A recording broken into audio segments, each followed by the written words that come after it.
Fayette County has confirmed more cases of whooping cough. The health department says 4 people tested positive over the past week. And some are wondering what kind of impact the outbreak will have as more kids head back to class. WKYT's Lucy Bryson spoke to a school health leader.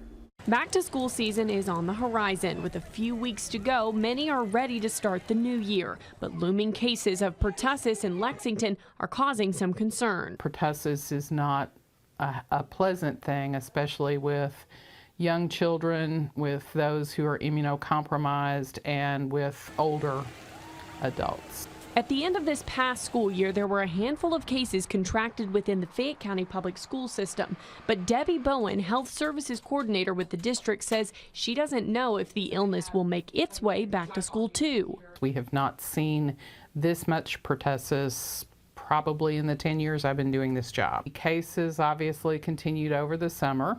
We just didn't hear about them because they weren't ours. The most recent citywide update was posted by the Lexington Fayette County Health Department on Tuesday. It shared that 4 new cases had shown up in the past week, bringing the total since April to over 50. The post also states that the vaccine's immunity decreases over time. That's why FCPS has a big push for vaccinations. We held several pop-up events over the summer for students to come in and get their immunizations, get their school physicals, that sort of thing. We're really pushing the vaccines. But for those who feel the symptoms and are debating if they should head back to school, Bowen shares some advice moving forward.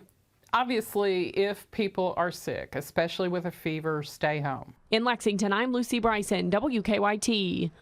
And Bowen says they're trying to get a staff vaccination event scheduled, and they're sending letters to parents.